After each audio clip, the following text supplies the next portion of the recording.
Je suis très heureuse d'accueillir pour l'intervention suivante le commandant Yvan Cadeau, spécialiste de l'histoire de la guerre de Corée.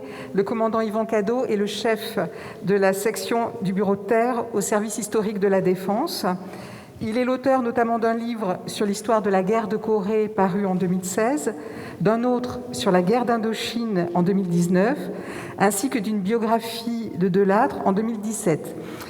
Il prépare actuellement une histoire revisitée de la bataille de Cao Bang et je lui laisse la parole pour cette intervention sur la guerre de Corée, aspect militaire, la participation française. Merci Madame. Madame, Messieurs les officiers généraux, bonjour. C'est un plaisir d'être avec vous ce matin. Je remercie les organisateurs pour cette invitation et tout particulièrement le général Tramont. Donc je suis ici avec vous pendant environ une trentaine de minutes pour vous parler de la guerre de Corée dans ses aspects militaires. Vous le disiez, Madame Leluc, ce matin, c'est une guerre méconnue. Les Américains l'appellent The Forgotten War, donc la guerre oubliée parce qu'elle est coincée d'un point de vue chronologique entre la victoire de 1945 et le traumatisme qu'a constitué pour eux la guerre du Vietnam. Et pourtant, il y a environ 5 millions de soldats américains de toutes les armées confondues qui sont passés en Corée et qui ont combattu pour certains entre 50 et 53. Elle est importante d'un point de vue militaire, cette guerre de Corée, parce que c'est la première guerre de haute intensité de l'après-45. C'est là que les doctrines occidentales, également celles de l'autre côté de la colline, vont être mises en place. C'est aussi à l'occasion de la guerre de Corée que l'on va assister au premier combat entre chasseurs à réaction. L'ensemble dans un milieu physique, on va le voir, très contraint pour les militaires. Pour les Américains, là je reprends la citation du général Bradley, qui était chairman of, donc qui était l'équivalent du chef d'état-major des armées, et qui en mai 1951 prononce cette phrase, parce que les Américains n'ont pas souhaité cette guerre de Corée et ils voulaient la limiter, comme le disait le professeur Soutou à l'instant. Donc tout le long de leur engagement, le but est de limiter la guerre, puisque pour eux, effectivement, l'Europe est le théâtre d'opération principal. Un petit mot sur l'historiographie, comment on écrit en France la guerre de Corée. Alors sans faire de placement de produits, vous trouvez au SHD un certain nombre de fonds relatifs au bataillon français de l'ONU et également à la guerre de Corée à travers différents documents émanant d'officiers d'observer les combats. Et il y avait au sein du bataillon français de l'ONU, en tout cas pendant la première année, un état-major français des forces terrestres, c'était une dizaine d'officiers sous les ordres du général Monclar, qui était chargé uniquement de faire du retour d'expérience, à la fois sur les méthodes de combat des Alliés, mais également sur ceux de l'adversaire. Et donc on avait un spécialiste du génie, un spécialiste des blindés, etc. Et de leur travail a été publié en 1954 les enseignements de la guerre de Corée ou le rapport sur la guerre de Corée, qui est une bonne synthèse de la manière dont on fait la guerre à ce moment-là en Corée. Et puis il y a aussi les sources orales, et puis vous pouvez vous adresser effectivement à l'association du bataillon français de l'ONU, qui est très riche, effectivement, notamment en termes de documents, mais de connaissances sur tel ou tel point. Vous avez évidemment toute l'historiographie américaine, c'est ce qu'on appelle l'histoire officielle. C'est une histoire factuelle, et donc vous avez une histoire bataille, mais pas seulement. C'est-à-dire qu'elle est très centrée évidemment sur les actions anglo-saxonnes, mais très riche de faits. L'historiographie a été renouvelée, à savoir que, évidemment, on voulait savoir aussi ce qui s'était passé de l'autre côté. On ne peut pas uniquement se limiter à une approche anglo-saxonne, et donc vous avez un certain nombre d'archives qui ont été ouvertes, soit en Chine, soit en Russie, et qui permettent d'aborder de manière mesurée et plus nuancée certains aspects du conflit. Donc la Corée, c'est où? C'est loin, c'est pas une zone d'influence française traditionnelle. Les Français, on intervient en Corée au milieu du 19e siècle. Il y a la division navale d'Extrême-Orient qui vient faire un peu des ronds dans l'eau, qui même va bombarder un petit peu Séoul, à l'époque, donc toujours sous suzeraineté chinoise. Le but, c'est de s'ouvrir le marché coréen. Ça ne fonctionne pas. Et vous le savez, nous, notre zone d'influence, ça sera l'Indochine.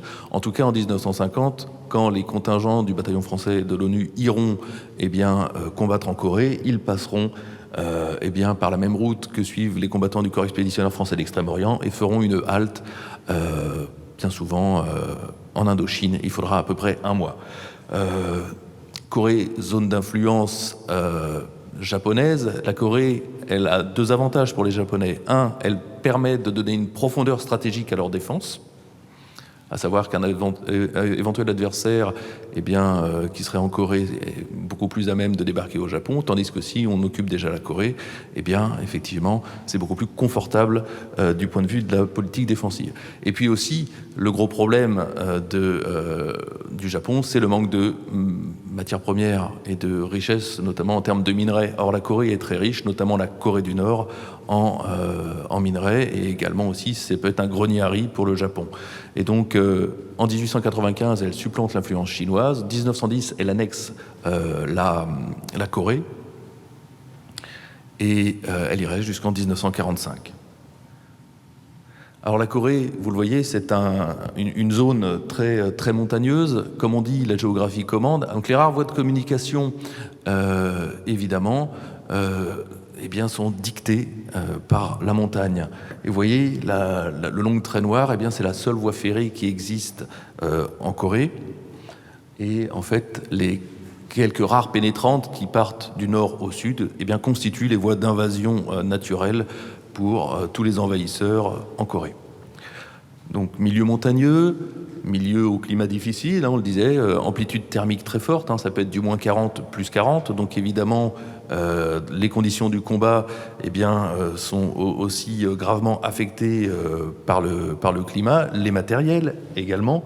La population, une trentaine de millions d'habitants à l'époque, assez rurale, vous avez effectivement une grande capitale, c'est Séoul, environ 1 million d'habitants, et puis qui va rapidement voir sa population s'accroître du fait des réfugiés. Donc population relativement pauvre, les infrastructures sont très rares, donc lorsqu'il va falloir commencer à faire la guerre, c'est là qu'on va voir toute la puissance de l'armée américaine, effectivement, en termes d'équipement du théâtre d'opération, de base opérationnelle pour alimenter le combat. Donc la guerre de Corée, on peut la faire commencer en 1950, mais aussi on peut, si l'on veut changer un petit peu le cadrage chronologique, la faire remonter dès 45. 45, la Corée est divisée donc en deux, à hauteur du 38e parallèle. Le 38e parallèle, il n'y a aucune motivation politique ou géographique en fait qui motive ce parallèle. C'est tout simplement au moment où soviétiques et américains s'entendent pour désarmer les troupes japonaises, les Américains souhaitent avoir une zone le plus au nord possible et bénéficier d'un port en eau profonde. Ça sera le port de Incheon qui est juste au-dessus du 38e parallèle. Et donc, on fixe de manière arbitraire. Les soviétiques, acceptent ce choix américain. 45-47, normalement, l'idée était de mettre la Corée sous tutelle pendant un laps de temps, au terme duquel elle deviendrait indépendante. Les deux adversaires alliés d'hier ne s'entendent pas, et finalement, en 1948, on a deux États qui se créent, un dirigé par Kim Il-sung, donc le grand-père de l'actuel dictateur, soutenu par les soviétiques, et l'autre, Syngman Rhee, qui est le candidat des Américains, candidat par défaut. On cherchait un nationaliste qui n'ait pas été trop impliqué dans la collaboration avec les Japonais, ou en tout cas avec les autorités qui étaient en place depuis les années début du XXe siècle. Et donc Syngman Rhee, lui, était à l'étranger, il faisait partie d'un gouvernement en exil, et donc on le ramène, et c'est le candidat des Américains. À partir de 48, mais surtout 49 et 1950, il faut bien voir que c'est une guerre larvée. Vous avez des combats permanents en Corée au niveau du 38e parallèle. Ce sont des combats qui mettent aux prises soit des forces du niveau d'une patrouille, une dizaine d'hommes, mais parfois jusqu'au niveau, à l'échelon régiment, environ 3000 combattants. Dans ces combats, l'armée sud-coréenne a systématiquement le dessous. En tout cas, en 1950, la situation, elle est telle qu'on a deux candidats qui veulent atteindre le même but, à savoir réunir leur pays par la force. Les Américains ne voulaient pas de problème avec la Corée, donc ils n'ont pas donné à la Corée du Sud les moyens d'attaquer, parce que ce que redoutaient les Américains, c'est effectivement plutôt une action de Syngman Rhee au nord. Ça peut paraître paradoxal, mais c'est ainsi que le montrent les archives. Et donc, en ne lui donnant pas les moyens d'attaquer, on ne donne pas les moyens à la Corée du Sud de se défendre. Et c'est pour ça que la Corée du Sud n'a pas de blindés, n'a pas d'aviation et n'a pas d'artillerie digne de ce nom. La seule petite artillerie, c'est des canons de 105 d'accompagnement d'infanterie, HM3, avec une portée pratique très faible. Donc pas d'artillerie. Une armée, sur le papier, 90 000 hommes. En fait, 45 000 ont reçu une instruction militaire et bénéficient d'un fusil. Et donc, finalement, il y a une disproportion, puisque de l'autre côté, on a un corps de bataille d'environ 200 000 hommes, et c'est surtout des gens qui ont été encadrés politiquement et qui ont une expérience du combat, soit en luttant dans des guérillas contre les Japonais pendant la Seconde Guerre mondiale, soit en luttant du côté des Soviétiques, là c'est pour les troupes blindées, contre les Japonais à partir de 1945, ou soit ensuite en participant, il y a des dizaines de milliers de soldats nord-coréens qui participent à la guerre civile en Chine. Et donc on a d'un côté des soldats bien instruits, motivés avec une mystique, et de l'autre une armée qui est en construction. En tout cas, le 25 juin 1950, à l'initiative des Nord-Coréens, le 38e parallèle est franchi. Vous avez même un petit débarquement sur la côte orientale de la Corée, qui ne sert à rien parce que c'est relativement impropre à la manœuvre, mais en tout cas, vous avez un débarquement. Les Américains réagissent très tôt. Ils saisissent le Conseil de sécurité pour légitimer leur action, mais dépêchent tout de suite des troupes avant la résolution du 7 juillet 1950. Les premiers engagements pour l'armée américaine sont catastrophiques. On a cette image de l'armée américaine, grand vainqueur de la Seconde Guerre mondiale, une armée suréquipée. Il faut bien savoir qu'entre 1945 et 1950, on a démonté la boutique, si vous me permettez l'expression. À savoir que des 10 millions d'hommes et femmes sous les drapeaux, il en reste quelques centaines de mille. Et c'est pareil pour le corps des Marines. Et on a du mal à se représenter, effectivement, à quel point l'armée américaine n'est plus que l'ombre d'elle-même, Et donc, ce qui fait que c'est une armée, non seulement les troupes qui sont envoyées viennent du Japon, et elles sont mal instruites, elles vivent une vie de conscrits tranquillement au Japon, souvent avec une compagne japonaise. Les archives font apparaître tout ça, et donc on ne les prépare pas à ce qu'ils vont rencontrer. On leur dit que c'est une opération de police et qu'ils seront bientôt de retour chez eux. C'est une armée donc pas instruite et qui est collée à la route, motorisée, mécanisée, et c'est son atout. Et donc elle reste sur les grands axes. Et elle va être confrontée à la tactique employée par les Nord-Coréens et ensuite par les Chinois, qui, eux, progressent souvent par les crêtes de nuit, sont très légers, très mobiles, et donc ça donne lieu à des gigantesques embuscades qui se répètent. Et donc on a vraiment des mouvements de panique dans l'armée américaine.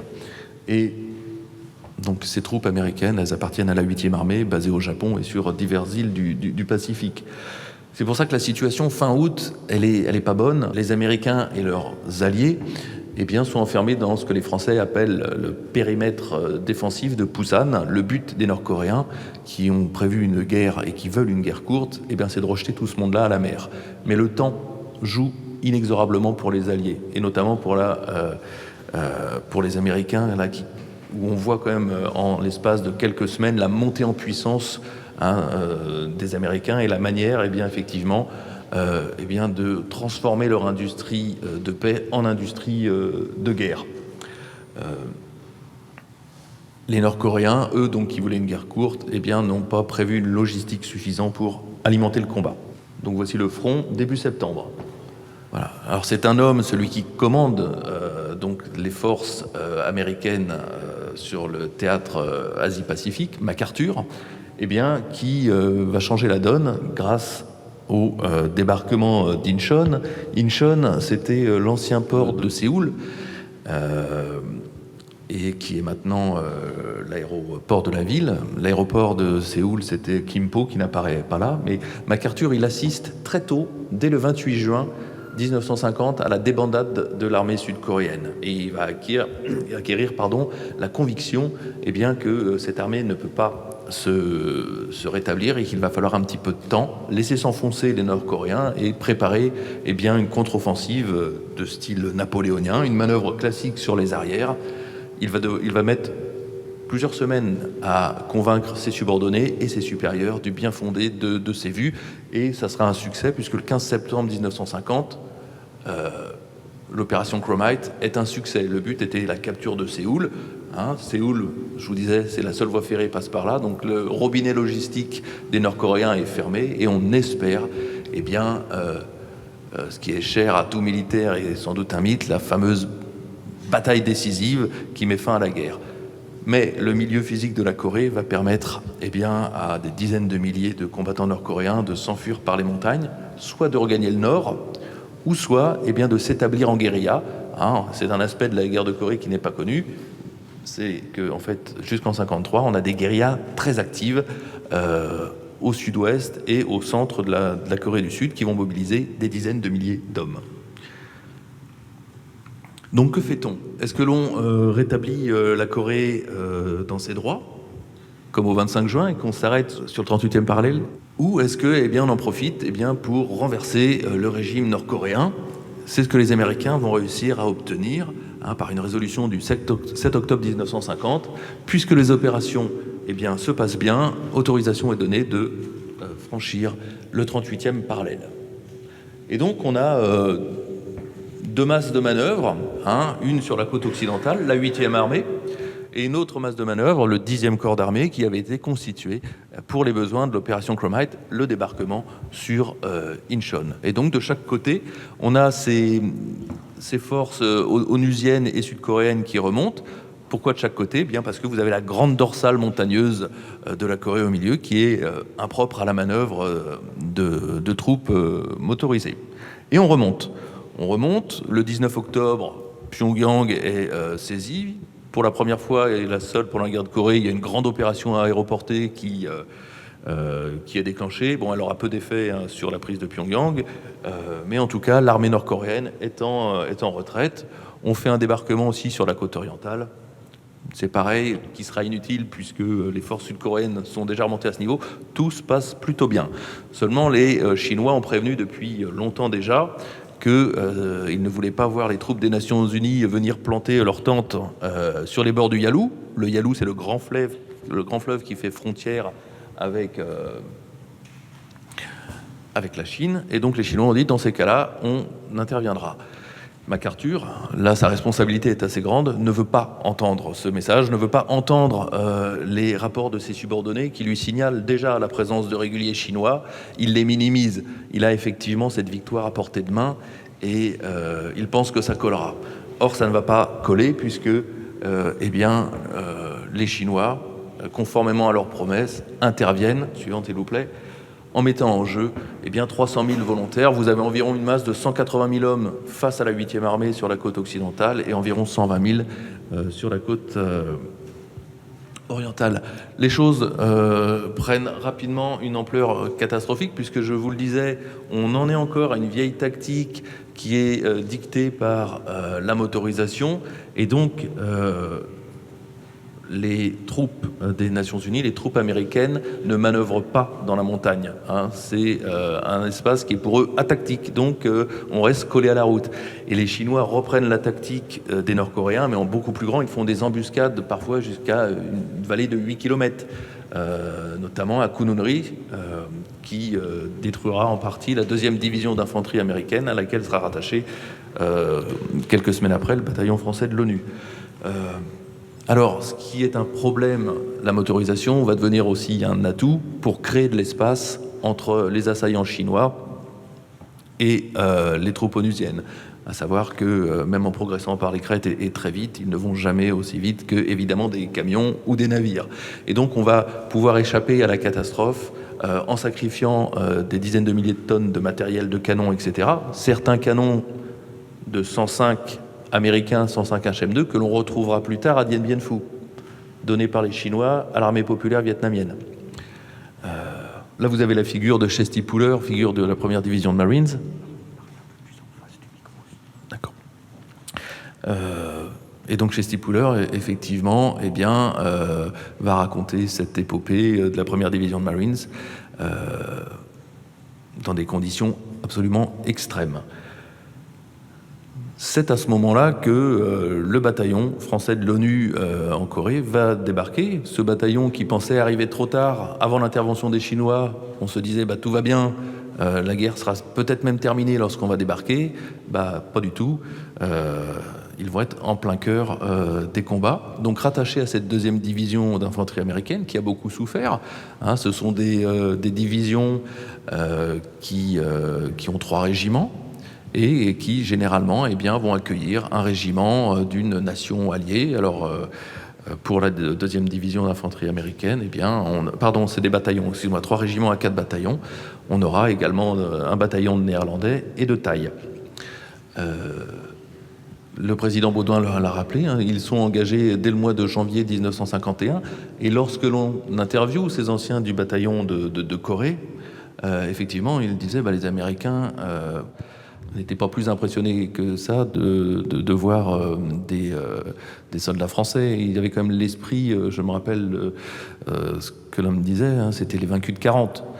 Et donc évidemment, les soldats français et les officiers, sous-officiers ont beaucoup à prouver aussi.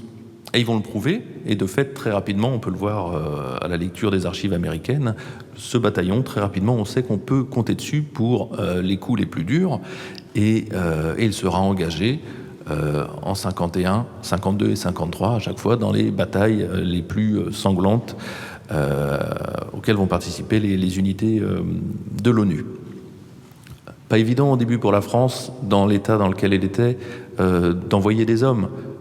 On combat déjà en Indochine, on a déjà ce qu'on appelait les TOA, troupes d'occupation en Allemagne, et puis on a évidemment toutes les forces de souveraineté en Afrique du Nord.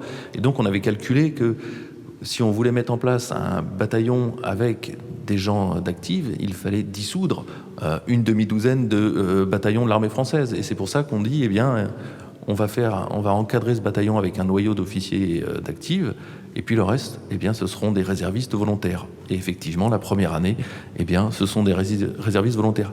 Ce qui donne aussi aux combattants du bataillon français de l'ONU une physionomie tout à fait particulière dans le spectre des anciens combattants français. L'homme qui va redresser la situation, c'est pas MacArthur. Le vrai tacticien, c'est le général Ridgway. Ridgway, il a été arrivé en Corée à la fin du mois de décembre 1950, et c'est lui qui avait pris en main la 8e armée américaine. MacArthur était son supérieur. Et Ridgway est effaré de ce qu'il voit d'un point de vue militaire. Et il dit, il écrit, nos grands anciens se retourneraient dans leur tombe s'ils constataient à quel point vous êtes collés à la route, vous ne descendez pas. Et donc il lance toute une série de directives pour effectivement descendre des camions et aller chercher l'adversaire là où il est, c'est-à-dire dans les montagnes.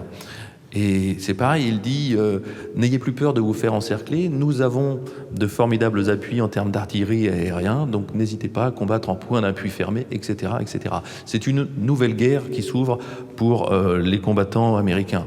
Ridgway aussi va procéder à un certain nombre de limogeages de généraux. Comme le disait le général Monclar, Ridgway vomissait les tièdes. Je lui laisse sa formule. On a, lors de ce premier semestre 1951, effectivement, des lignes qui bougent énormément. Certes, les Chinois lancent régulièrement des offensives qui obligent à reculer les troupes des Nations Unies, mais ce sont des replis, pour le coup, qui ont été prévus. Et le but, effectivement, est d'attirer les troupes chinoises et ensuite de les écraser par la supériorité du feu. Et on parlait du massacre de mai, c'est exactement ça. C'est-à-dire qu'on voit la limite, là, des capacités militaires de l'adversaire qui fonctionne à pied et avec, effectivement, des petits poneys, des petits chevaux pour la logistique, mais qui se fait écraser, effectivement, par l'artillerie américaine. Donc, ce que les Nord-Coréens et les Chinois n'ont pas réussi à obtenir par la voie des armes, ils vont essayer de l'obtenir par la voie des négociations.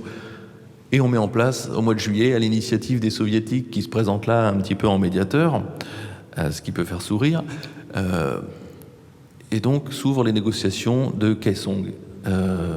Les Alliés se font manœuvrer, ils ne sont absolument pas prêts. Le but, évidemment, est pour les communistes de gagner du temps et d'organiser défensivement le terrain, de manière à ce que, s'il y a une reprise de l'offensive, les troupes alliées ne puissent pas passer. Et effectivement, non seulement les négociations traînent en longueur, mais en plus, les deux armées s'enterrent et on a un nouveau conflit qui s'ouvre.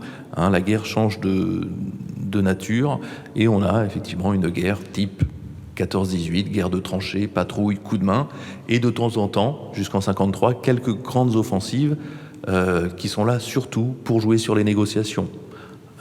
Notamment l'offensive où le bataillon français de l'ONU va s'illustrer, ça sera en mois d'octobre 1952, la fameuse bataille d'Arrowhead, là qui est vraiment une manœuvre chinoise pour jouer sur les négociations, et ça va être vraiment l'un des faits d'armes les plus marquants et les plus meurtriers pour le bataillon français de l'ONU. Qu'est-ce qui achoppe ? C'est la question du retour des réfugiés. Dans les autres guerres, il était automatique, mais avec l'idéologie communiste, effectivement, un certain nombre de Chinois, Nord-Coréens ne veulent pas retourner dans leur patrie d'origine. Or, les adversaires l'exigent. Alors, il y a une autre dimension, cette guerre de Corée, c'est-à-dire que pour les Américains, qui se posent véritablement maintenant en champions du monde libre, il y a une dimension morale. Et pour eux, il est hors de question de renvoyer des gens qui ne le souhaitent pas dans leur pays. Et en fait, si la guerre de Corée se prolonge autant, c'est en raison de ce blocage dû au refus des Américains de rendre les prisonniers. Eux se basent effectivement sur le choix et la liberté individuelle. Donc, comme je le disais, nouvelle physionomie. Vous avez, là c'est le T-bone, l'eau santé, et vous avez par exemple là une position du bataillon français de l'ONU, donc avec les plans de feu, des mitrailleuses, des appuis, etc. Et ça va être le quotidien des combattants. Au jeu de la fortification de campagne, les adversaires sont les meilleurs. Tout le monde s'accorde à le dire. Il est très très difficile, effectivement, de neutraliser leurs pièces, et notamment les abris actifs, ceux qui abritent des canons ou des mitrailleuses, ne peuvent être neutralisés que par des coups d'embrasure, ce qui pose problème, car c'est rarement le cas. Et même lorsqu'on déverse des centaines de milliers de bombes sur ces montagnes, ça ne bouge pas. Et donc, vous voyez, bien souvent, il faut aller chercher l'adversaire là où il est, et évidemment, c'est très meurtrier. Donc les Américains, 52-53, mettent en place une autre stratégie aérienne. Le but est de casser à la fois toute la logistique, toutes les infrastructures, mais également le moral des populations, et donc campagne de bombardement massif. Les villes nord-coréennes ressemblent à Tokyo, Dresde ou Hambourg en 1945. Elles sont rasées entre 70 et 100% de la totalité de ce qu'elles étaient avant-guerre. Et c'est là qu'on voit aussi, d'un point de vue militaire, et c'est ce que reprochent les gens qui sont sur le terrain, c'est que finalement, cette campagne de bombardement aérien, elle ne fait pas plier l'adversaire, et surtout, comme on l'avait déjà remarqué pendant la campagne d'Italie en 1944, la logistique continue d'affluer. Donc, la disproportion des moyens est telle que, de toute manière, les Américains ont les moyens de tenir. Il ne s'agit plus maintenant de gagner la guerre et de remonter jusqu'au Yalu. Il s'agit, avec la puissance qu'ils ont, de se rétablir sur le 38e parallèle, occuper des positions un peu plus avantageuses par rapport à ce qu'ils avaient, et également de faire des intenses campagnes d'action psychologique et de guerre psychologique. Et à ce jeu-là, dans la guerre psychologique, l'adversaire est aussi supérieur, puisqu'il va déclencher les accusations de guerre bactériologique. Il y aura en octobre 1952 une manifestation à Paris, et le Parti communiste recevra le général Ridgway, il l'appellera le général Ridgway-la-Peste ou le général microbien. Et donc on a tous les mouvements pour la paix d'Occident qui viennent faire des voyages en Corée du Nord, qui prélèvent des échantillons. Il y a des expositions internationales en Chine, etc., etc. Évidemment, ils reconnaîtront plus tard, même les soviétiques, que tout ça était une mascarade. Finalement, Qu'est-ce qui dénoue la situation? Deux choses. Vous avez l'élection du président Eisenhower, fin 52, effectivement en poste, début 53, qui s'était fait élire sur la promesse de mettre fin à la guerre de Corée. Mais c'est surtout la mort de Staline au mois de mars 53 qui débloque la situation. Et puis effectivement le refroidissement des relations entre l'Union soviétique et la Chine également. Et la Chine est un peu lâchée. Et donc finalement, on arrive au mois de juillet 1953 à cet armistice de Panmunjom qui, pour les Chinois, est une victoire parce qu'ils ont réussi à tenir tête à la première armée du monde, à la première puissance mondiale. Ils ont aussi diplomatiquement réussi à apparaître sur la scène internationale. Et donc finalement, lorsqu'on cherche le grand vainqueur, on voit finalement un acteur qui était un petit peu en décroché, c'est Taïwan. Avant la guerre de Corée, le but du Parti communiste chinois était d'en terminer avec la guerre civile et de conquérir Formose, l'actuel Taïwan. Et avec le déclenchement de la guerre de Corée, la 7e flotte américaine se déploie et sanctuarise et protège Taïwan. Et c'est à partir de ce moment-là, effectivement, que les nationalistes chinois sont protégés. Et donc le vrai vainqueur, c'est pas celui auquel on pense, c'est Taïwan finalement qui bénéficie de cette guerre de Corée. Donc voici Panmunjom aujourd'hui. Vous avez le fameux face-à-face. Roger Quintard et le président Baudouin connaissent bien, effectivement. À chaque fois, il doit maintenant être dans les archives filmées de Corée du Nord, puisque lorsque vous êtes face au côté nord-coréen, vous êtes filmé, il y a des fiches, etc. etc. Donc guerre très meurtrière, très difficile évidemment du côté de l'adversaire d'avoir des chiffres exacts. Les Chinois en déclarent beaucoup moins, de l'ordre de 200 000 grand maximum. Là, les chiffres effectivement du bataillon de l'ONU, c'est avec les soldats sud-coréens, même si on découvre toujours au niveau des recherches, effectivement, notamment parmi les Coréens, je crois qu'il y a plus de Coréens morts qu'ils n'étaient comptabilisés auparavant. Il y a 2 minutes. La guerre de Corée se termine, mais les tensions persistent, vous le savez. Alors les tensions dans les années 60-70 sont encore très vives, donc et c'est marqué par des temps forts. Le Pueblo, qui est un navire espion américain qui est capturé, que vous pouvez visiter si vous allez en Corée. Il fait partie du musée. Et puis vous avez l'attaque de la Maison Bleue, c'est l'époque où on envoie des commandos nord-coréens, et notamment c'est des commandos qui viennent par la voie fluviale, puisque tous les fleuves qui descendent du nord vers le sud sont l'occasion effectivement pour les Nord-Coréens de pénétrer en Corée du Sud. Et c'est pour ça que quand vous allez en Corée du Sud, à partir de Séoul, vous avez des emplacements de combat tout le long de ces fleuves, et la plupart sont très difficiles d'accès, avec barbelés, etc. etc.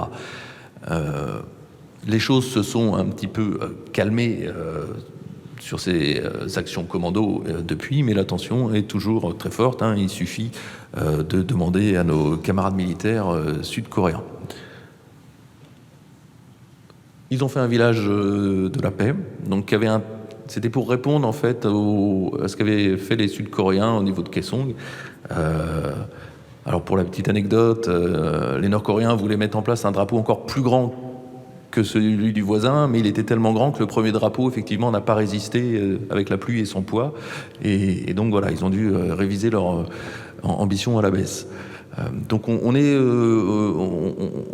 dans une drôle d'ambiance à hauteur du 38e parallèle. Il y a à la fois une ambiance de guerre, parce qu'effectivement, vous avez des organisations défensives partout, vous avez des mouvements de troupes partout, vous avez la présence de l'armée américaine, et puis aussi vous avez finalement une génération pour l'armée sud-coréenne d'appelés, souvent avec des iPhones, des choses comme ça, et il y a un petit décalage.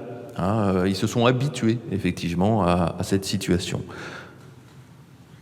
Donc Séoul est devenue la grande métropole que l'on connaît, environ 25 millions d'habitants, le grand Séoul.